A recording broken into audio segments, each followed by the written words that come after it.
Hi, I'm going to talk to Sheena, but I've been taking advice from Chris Marr, and if Chris watches this, he'll know what advice I've been taking. He'll work it out straight away, because I'm doing this for the first time with the Olo clip on, which is why you've got the wide angle and it looks brilliant. Ooh, that's a bit spooky. Sort of 3D thing, isn't it? Yeah, so, that's really weird. if you've watched any of my lives before, what you'll also know is that when I'm looking down here, I'm looking at the laptop and just trying to keep up with, hello Karen Walker. Karen, you know exactly where we are. We're at Milton Hill House still. We've just done the networking retreat, we've just finished. So I'm actually quite tired, but before we go, I'm going to spend some time talking to Sheena about networking and about personal branding. What I'm going to do first is I'm going to share this to the various groups and that sort of thing as well. So whilst I'm sharing this to the groups, Sheena, just tell us who you are for anyone who doesn't know who you are. Absolutely. Well, my name is Sheena Whyatt and I run Lightning Training and KAPOW. I turn business owners into superheroes by helping them find out what makes them unique and how they can use that to define their personal brand. I've known Steph for probably longer than I would like to admit publicly, and he and I have worked together through both the networking retreat, where I come and speak during the session about personal branding, and my own personal story, and why I know through bitter experience why it is so important. So that's why I'm here, and Steph also works with me on the KAPOW workshops, and he comes and shares his fabulous knowledge about networking. What he doesn't know about it isn't worth knowing. So yeah, that's me and that's him. And I'm just sharing this, and if you're watching it on any of the shares, just bear in mind, there we go, just bear in mind that the only questions that I'll see are the ones on the Facebook page. So if you want to ask a question, then go onto my Facebook page and post it, or if you're posting your questions anywhere else, then I'll get to them later on tonight when I get home. But we've already got some people talking. I can't see how many people we've got looking. Watching. I've been talking since 4 o'clock yesterday afternoon, so I'm a tiny bit frazzled now, but the opportunity to grab Sheena before she heads back to Lincoln was too good to miss, or Lincolnshire at least. Are we still frozen, Karen, or are we here? Yeah, Let us know. I think we're back. I think that's the last comment there. That we're back, okay. If we're here, and if you're watching, bung us some likes and hearts and that sort of thing. What does personal branding mean? What is it actually? It seems to be a buzzword or a buzz phrase. Loads of people are talking about it, but what does it actually mean? Yeah, absolutely. It's probably easier for me to answer that by telling you what it doesn't mean. Okay. And that is that the preconception that personal branding is about your business cards, it's about your website, it's about all of those external trappings of how you promote your business. But personal branding is actually about you. And it's about whether or not your values and your ethics and your behaviours are really making the right impression for you and your business in the right way. And so through all of the KAPOW stuff that you and I do together, we try and help people identify where those values and ethics are and how they can make that personal brand really work for them. Okay, so people like BP have got a brand, McDonald's have got a brand, to an extent De Vere, we're in a De Vere venue that have got a brand. Can a person genuinely build a brand themselves when they're out networking and so on? They absolutely can, and in fact you're a really good example of a really good personal brand, and he didn't pay me to say that. Because it's not just about the fact that people know you, if you like, for the clothes you choose to wear, which are a unique brand statement, but also that you back that up by being able to have credibility through your knowledge and your ability to share and work with people. And that's a really key thing about personal branding, is by all means have a look, a personal image that works for you and for your business. And one of the things I talk about a lot is being comfortable in that image. You don't have to look a certain way just because you feel that that's what's expected. Yeah. But if you can't match that up with some really strong business values, ethical values, and walk that walk, then it's just a flowery shirt and it's not really going anywhere. No. Hi, Carla. Thank you for joining us, Carla. It's lovely to see you all. So, all right, I think this has developed. I mean, I saw some, Facebook brought up some memories the other day of only, I think, 4 years ago, maybe 5 years ago, when I wasn't wearing flowery shirts and that. I think, I just started wearing one and then it just became a thing. I quite liked them, but I was wearing a suit until relatively recently, and certainly wearing a jacket and trousers. But I don't think that's all of my brand, though. I don't think that's everything That's right. that becomes me. And I think as well that one of the things that people think about when they ask me about personal branding, that's the first thing that they think about, is what they look like and what their image is like. And that is a really important part of it. But it's also thinking about, you know, how are you communicating? How are you looking at really making sure that you are sticking true to what it is that is important to you and about how you represent your business. People will sometimes fall into wearing a suit, for example, because they think that's what people expect. But it can also create barriers, and it can create like a set of armour between you and the people that you want to connect with, because it's very formal and it's very straight and it's very almost a blockage.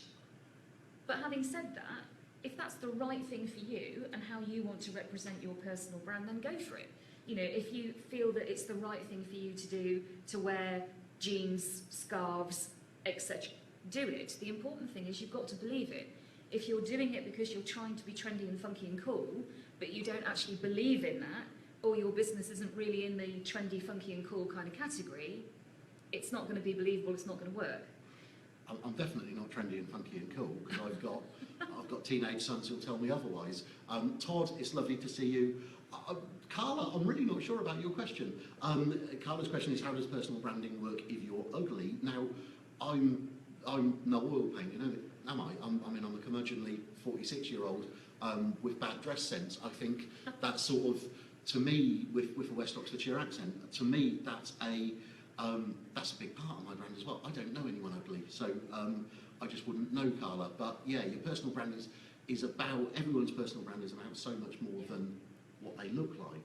I am going to try and give you an answer though, Carla, because what I'm going to try and do is to give you an idea of how that works for somebody that I do work with who has some physical disability issues, but most particularly has some image issues following burns in an accident. And so what she chooses to do is to make a statement visually about her brand through the image part of her brand by making sure that she always wears the same colour, so that she doesn't feel underconfident if it's her favourite colour and it works for her and it works for her skin tone.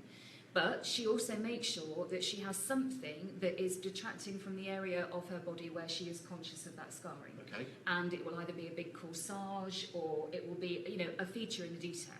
So if you are wanting to make attention somewhere else, that's fine. But again, it's also about remembering that it's not just about what you look like. And the other reason that she really shines is because she passionately believes in what she does, and it's that passion that shines through, and that passion and love for her business will come through any amount of imaging issues that she might have. Callum, Callum, it's nice to see you. So we're in the presence of a professional broadcaster, Callum McNichol, which always makes me feel a little bit humble here. Karen Walker has just posted a picture of a load of stilettos, but I know that's part of Karen Walker's brand as well. And there's another line from Carla, which I can't read at the moment. The truth is, I can't read your comments over there. I can see that you've made comments, that's why I keep looking down here. So cheers, Carla. Thank you very much. No, thank you for asking the question. And if anyone else has got any other questions about personal branding, ask us. But what's been your networking journey, Sheena? Because we met a long time ago, quite a long time ago. Yeah, we did. Yeah. My networking journey, how long have we got, Steph? Is one that is wide, varied and bumpy. I have been part of 4 Networking now since 2009. I think that's right.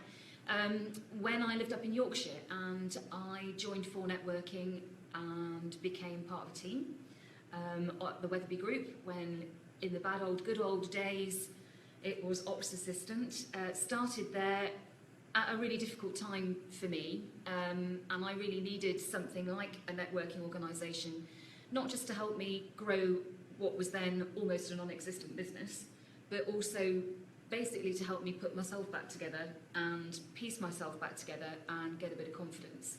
And it wasn't just 4 Networking as an organisation that did that, although it did, and there's a particular example of that which is very personal to me, that I talk about when I'm here with you at the retreat, and I talk about during the KAPOW workshops as well. But it was building those social relationships, and I just loved it. And so I started off as ops assistant at Wetherby. I then became group leader at Wetherby. I then became area leader for 4 groups in Yorkshire. Then my husband, who's an RAF pilot, got posted to Lincolnshire. So I came down, spoke to John Heslop in a very dodgy restaurant somewhere near Selby, which I didn't even know where that was then, and agreed to take on the area leader role for Lincolnshire, and then took on the regional leader role for Lincolnshire about 18 months ago. So I think you could probably say if you cut me in half, I'd have the 4N blue and turquoise almost going all the way through. Right, so Jamie Hutchinson. Hello mate, it's lovely to see you. Jamie is my brother from another mother. How do you tie in a personal brand as a business grows? We've grown from just us to 10 people, and it's not just about us anymore. And before you answer that, Jamie Denyer, all the Jamies are online, needs to speak to this lady to see if he needs some KAPOW in his life. Everybody needs some KAPOW in their life, Jamie. Yeah, go for it though. Answer. Okay. Jamie Hutchinson. So when your grows. business is growing, it's just then about taking those really clear business ethics, business values. That's what becomes really important. Those have started off with somebody's personal values, how they want to grow that business. And when you start to build a team and you have staff that are working with you or for you, whether or not they're employed or whether or not you use associates like I do, what's really important is that you get across to them how important that brand is to you. You can do that in a number of different ways, but the best way to do it is to A, lead from the front. If you're not showing them how you want them to behave and how you want them to represent your business, then you're making that journey really very difficult. But you also need to be able to show them why it's important to them to really get your brand and be able to really, really represent your business properly. And a lot of that comes down to how they perceive success. Do they want you to recognise their hard work and give them some reward for it? In which case, how can you tie that in to a brand-based reward system? Those are some of the questions that you need to ask, and it's certainly one of the things that is covered when you look at using KAPOW in a corporate environment. It's understanding how those business values can be shared amongst a team and everybody can learn to engage with that. So first thing to think about will be talk to your team members, show and tell them why it's important, give them a reason to believe in it, start from there. Thanks for the questions, Jamie, and thanks for saying hi. Hi, Claire Russell. Surely it's cocktail time where you are. Absolutely. It's somewhere a lot warmer than we are, that's for sure. It's quite warm in here. I think we've forgotten to put the air conditioning back on. But like micro businesses, do people we've just, for those of you who don't know, I've been running a networking retreat for the last 24 hours here in Abingdon in Oxfordshire. Sheena's been one of the guest speakers, as was Claire McTurnan, who I think is still watching, as was Tom Mallins, who's literally just left just before we started this, who came to talk about LinkedIn. Do most micro businesses, that's the majority of the people we work with, do micro businesses often get personal branding, or do they just think that it's something, won't pick up any of the business cards that are there? Do they just think it's a business card and a logo and that sort of thing? Yeah, generally. And Todd asked sort of that question as well. Yeah, absolutely. I think it's one of the questions I get asked the most when people say, what is KAPOW? Why should I come on a KAPOW workshop? What's it going to do for me? I already have a website. I already have business cards. And it's actually turning around and going, that's not what this is about. It's about looking at that. You've obviously spent a lot of time and effort and sometimes a lot of money finding a physical branding image that you want to use to represent yourself and your business. But the personal brand has to mirror that. So it's no good having a funky scented business card, for example, if you are not a funky scented business card kind of person. That one was for you. What's been all the chat about the scented business cards? Because I've heard the chat today, but because I've been standing up here presenting, I didn't quite get. We've been talking about scented business cards. It's a thing. I was at another networking event last week and got given a scented business card. It was quite a piece of work. It was very expensive. It was embossed. It had got gold stuff on it, and it smelled. And I kind of was really taken aback because there was a gentleman who gave it to me, shook my hand, did all that stuff, chat. We moved on. I was thinking, I can still smell him. Why can I still smell him? And that's because his business card was drenched in his aftershave. You see all the yeah.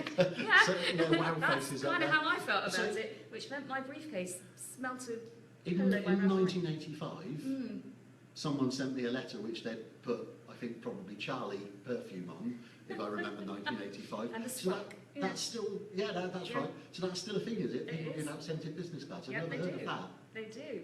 And for me, it was just, that is so odd. And, from a personal branding perspective, you will all be making your own assumptions about what this person looked like. And you probably got them all right.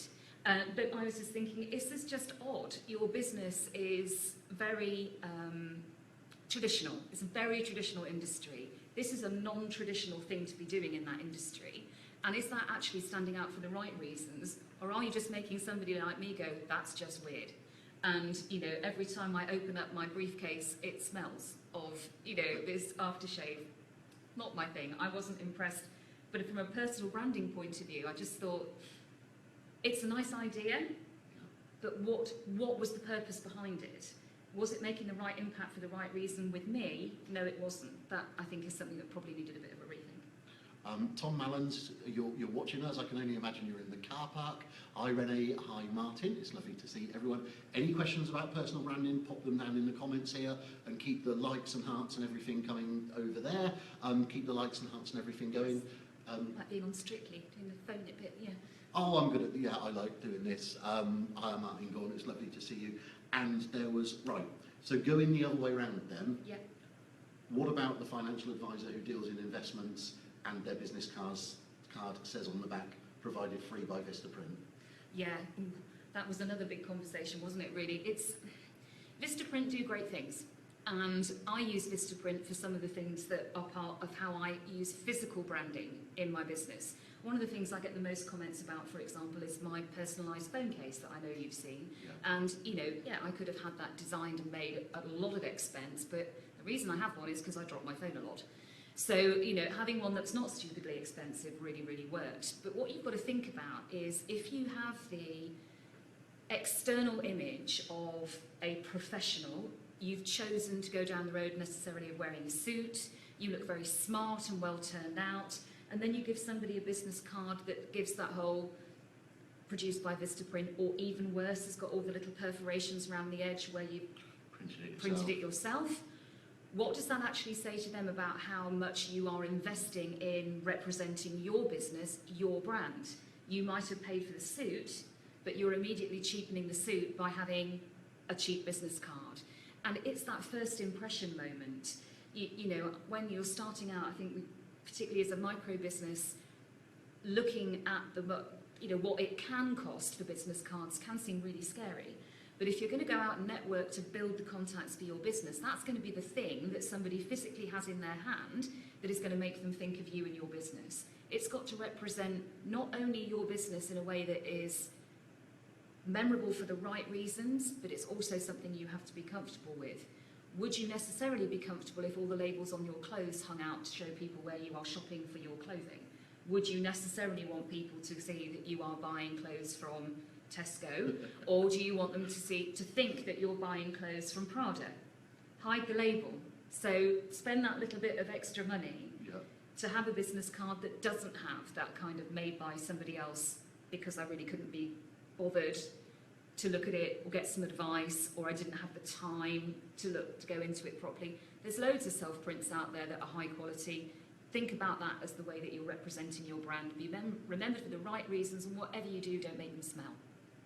I'm trying to read the comments up there, but I just can't see. I'll keep refreshing down here and try and see your comments coming in. And is it possible to overthink it? Is it possible to sort of overdo your personal brand? Mm-hmm. Yes. One of the little mantras that I bring out about personal branding and the KAPOW workshops and all of that is that it's about making the right impression for the right reasons, the right impact for the right reasons. Those of us who are involved in networking, we will all have somebody in mind as soon as I say the words, you know when somebody's over-trying it. Yeah. Or you know when somebody is really forcing something that's just not something that they believe in. It either comes across in an over-exaggerated 40-second or 60-second introduction where they're forcing the energy, and what they're trying to do is to create a really manic, almost, interest in the fact that they're speaking. but you can almost guarantee that the real will think, well, okay, you've just stood up and jumped around a bit, shouted, or put something on your head, or something along those lines. Can I actually remember what it is you said? Are they actually going to be able to sit there? Happens quite a lot, and you go, oh, it was great, that was really, really energetic. Does anybody know what their business is, or how their business could help me, or how I could help their business? So it's really easy to overwork it, and I also think that it can be a very short journey from a really great personal branding idea that is unique and really works with your business beliefs and how you want people to interact with your business, and a gimmick. And I think you have to be quite careful about that as well. If you want to take something extreme, like I've done, with the kind of branding that I use for KAPOW, a really quick and easy way to make that look really cheap and silly would be to actually put an eye mask and a cape on. Yeah. That's not what it's about. But that would be a quick step from one to the other. I've watched some people go networking, and a couple of comments. Jamie Hutchinson says, spot on advice, Sheena, and same with templates on cards, I think templates on websites as well, just says, I'm the same as everyone else, it does exactly that. Callum says a small business's USP with that care and passion factor, and that can come across in what you do. Absolutely. But I've seen people go networking and just try too hard to draw attention to themselves. And I was talking on another video about this recently. You want the attention on you for the right reasons, and not just because you're seen as a bit wacky. In fact, I've given people advice in the past that they were too wacky, and people didn't want to approach them as a result. People were a bit scared of it because we're British and reserved, and we don't really do people like that a lot of the time. But the other question to ask about that is, do you want wacky for your business? Wacky's great. Wacky can be good. I like wacky, but how confident would you be in my ability to work with you and help you develop as a business owner, or help your business develop, or simply come to me because you've got a training need, whatever it is, if all people were remembering about me was the wacky gimmick, or the over excited presentation stuff, whatever it is, it's the wrong message. So that mantra's got to come back. Right impact, right reasons. What do you want people to be saying about you when you're not in the room? That's what personal branding's all about. It's not about what they're saying to you when you're here. It's about the impression that you're making, the image that you're making, and how you want people to think of you, and then how you think they think of your business. We've got Martin Warrilow in the house, the ultimate warrior, Jamie Denier says. But Martin is the ultimate warrior, and Martin's brand is about the fact that he had a stroke. Yeah. And he's turned that huge challenge into a personal brand, and something which he's very, very passionate about. I'm just trying to spot who's joined. Hi Tim Fussell, hi Simon Whitbread, whoever else is on here. I can't remember everyone who's joined, but yeah, thank you. But yeah, Martin's really turned that round. Yeah. So that's not about flowery shirts or being wacky or having anything particularly special. That's taking an event in his life and turning that into a huge personal brand for him. And what would make that as successful as it is the key point about believing in it. If it's not important to you, if it's not something that really actually does drive what you do and how you do it, then it's going to come across as being a little bit fake. Yeah. And as you know, again, it's part of the story I tell. There are particular personal things that have happened to me that meant I had to have a big rethink about how I saw myself. Yeah. Twice. Yeah, and absolutely. And then had to think, okay, how am I going to go from here with various things that I know I need to look at changing for reasons that weren't actually part of my control in one instance, and reasons that I didn't see were happening in another. But both times I had to sit back and think, what's important to me? What's the strength that I've gained from that? And because you then buy into that, you believe it, it's part of your story, it's genuine. It's not trading on something for a sympathy vote, for example, or an emotional connection that's not really genuine there at all. Oh, I think that's a really good point. Yeah. I think that's an enormous point. Neither you, because you are recovered or recovering, I can never remember the right one, from cancer, or Martin, who's on here. Martin has never gone for the sympathy vote. He's never ever gone for the sympathy vote. He's out to help other people understand the journey and what people go through, but it's not about Paul Martin, he's had a stroke. It's about this has happened, and this is what he can do to help other people. Now, believe it or not, we've got like 2 minutes left. So, in that 2 minutes, what's your biggest, out of all of your experience, what's your biggest networking tip? Oh, my biggest Yeah, networking put tip. you on the Okay, spot. thank you very much for that, Steph. My biggest networking tip would be genuine. It's as simple as that. If you want to get out there and networking, you know, just when you turn up, whether it's to full networking or other networking organisations are available, be yourself. Even if that's scaring the living whatsits out of you. Even if, like me, when I started networking, I would sit in the car park and have to sing my happy song to get my confidence up, to go into a room full of people I didn't know and try and make connections and relationships. I was in that position for a particular reason, and I had to learn to get that confidence back, and I had to learn it whilst making sure I was staying true to myself. People who are most successful within the networking community, the people who other people talk about, people like him, are genuine people who engage with people on a genuine level and also make you feel like they genuinely are interested in you. That is my top tip. I thank you so much for that. Martin has actually just brought tears to my eyes because I'm going to read out what Martin said down here. Everyone can see it. Martin, if I can help one person not to have to go through the shit I've been through, I'm doing my job. Claire Russell says that's gone far too quickly. Indeed it has. Jamie Denyer says, I'm sold. I need some KAPOW in my life. Are you up for a challenge? 30th November. Jamie is a challenge. Yeah, no worries. 30th of November, Network Club in Lincoln. Come and join us. We'll both be there. We'll beat you into shape. And apart from that, where can people find you online? You can find me online on Facebook. You can also find me on lightningtraining.com/KAPOW if that's what you're interested in. Twitter @lightningtrain and also @traininggoddess. Claire Russell says she needs some KAPOW too. Hi Paddy McGrath, you're coming in just as the party's ending, I'm afraid, mate. I've got to get Sheena to a train station. Sheena and I have been here for 2 days. We met early yesterday morning. Guys, thank you for watching as ever. I'll put this up on replay straight away. But thank you for taking the time to tune in. Cheers, guys. Cheers.